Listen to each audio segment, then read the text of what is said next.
Hi everyone, it's me, Arielle, and it's Wednesday Warriors. And today we're going to be talking about how do we deal with our friends knowing we have an eating disorder? Does it create problems for us in friendships? How do we deal with it? As I'm sure most of you can tell, I am pretty much an open book as far as my eating disorder is concerned. I didn't always used to be this way, but since recovering from an eating disorder, I don't really mind talking about it because what I want to do is spread awareness and help other people, advice, self-help, motivation, encouragement. I have my blog, I do the YouTube videos. I don't care who knows that I had an eating disorder. I don't care what they know, really. I am open to questions, and it's not something that I hide. But for me, my eating disorder is a part of my past. It's not really a part of my present. So I can answer this question different than the other ladies on the channel are going to answer it. Some of us are considering ourselves recovered. Others are in later stages of recovery. Some are in the middle stages of recovery, and some are starting out in recovery. So we're going to answer this in very different ways, and we're all going to have our personal preferences. Something that I say a lot is the heart of eating disorders is silence. I don't know where I picked that up along the line over the years, but I really agree with that statement. I think that if you are not open about your eating disorder, that you are sort of allowing for shame to set in, and you are allowing for yourself to continue as you are because you're hiding something. And by keeping it inside, you are letting yourself sort of fuel the eating disorder and feed it. And you are able to do things that you wouldn't otherwise do if people knew and could support you and help you. Now, of course, not everyone has support, and not everyone has enough support, but it doesn't mean that you need to hide your eating disorder.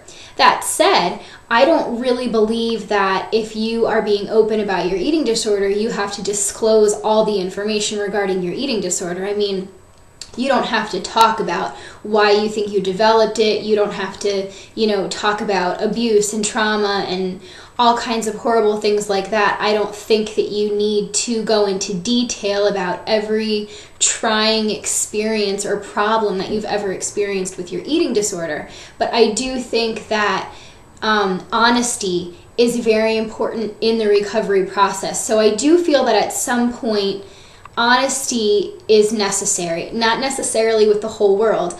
I personally am comfortable with putting it all out there. You guys know that I have had a blog, that I've had this YouTube channel of my own, and that I've been on the WeRFreEDomFighters channel where I do these videos, and I have a support group and things like that. I don't care who knows. I don't think that everyone needs to go on TV, go in front of a camera, go on a blog and tell everyone their entire story, talk about their eating disorder. But I do think that at some point in everyone's recovery, in order to really get to the next level and actually recover, they're going to have to be honest with themselves, they're going to have to be honest with their family, and they're going to have to be honest with their friends, the people that are in their life, not necessarily the world at large. I'll talk a little bit about my friends, because that's where this question is taking us. But when I was struggling, when I was in the process of recovering from my eating disorder, I had a lot of support from friends, and they were there for me. They may not have completely understood my eating disorder, but they were willing to support me and help me if I needed any kind of assistance, if I needed someone to turn to, if I needed someone to talk to. And I think that that is really important.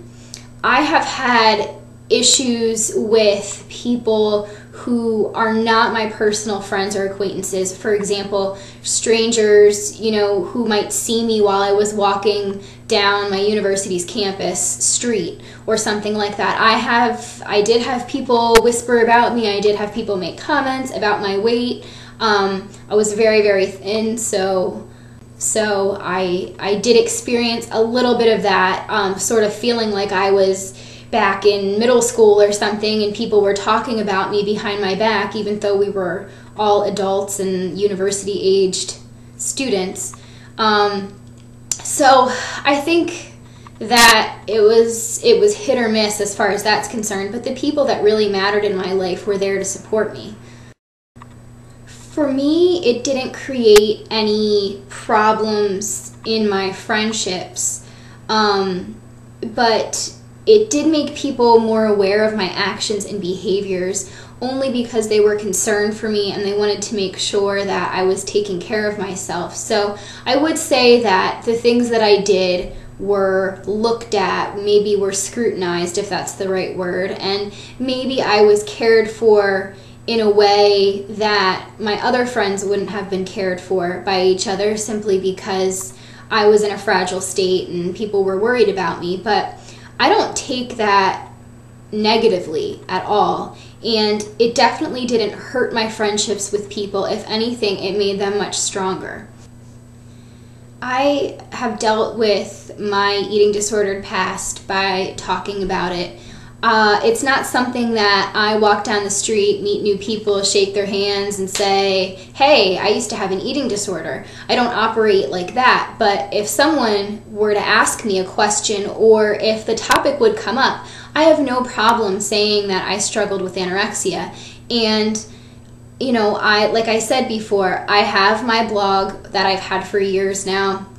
I do the videos, and I lead a support group, and I've done some public speaking, and I will tell you what I've struggled with. I will tell you how I coped. I will tell you what I'm doing for other people who are struggling right now, and it's something that's very near and dear to my heart. I'm extremely passionate about eating disorder recovery because I truly believe that it's possible, because I used to be in the hell that an eating disorder can cause, and I got out of it, and here I am, you know, a better, different, recovered person.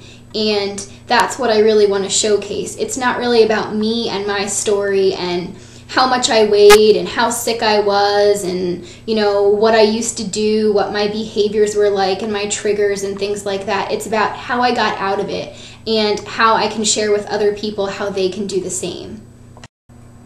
If you would like to know more about my story, I did do 4 memoir videos. For years, I pretty much just did the self-help thing where I was giving advice to other people, and I never really went from point A to point B to point C to point D through all the different aspects of my life and my development of an eating disorder and what my story and struggle was. But it's a question that I was asked many, many, many times by readers and viewers and people who knew me. So one day I decided to record the memoir videos. So I will put the links to those on the screen if you do want to check those out and sort of see where I came from, see where my roots were. It's obviously very brief because YouTube videos can only be 10 minutes. And there are 4 of them, so I'd say you have probably just under 35 minutes of footage total. But it is there if you're interested in something like that. But that's pretty much where I stand on the issue of friendships and disclosure and being honest and putting myself out there. So I hope that you can take something from that and use it for your own greater good. And I hope everyone's doing well out there, and I will see you next time.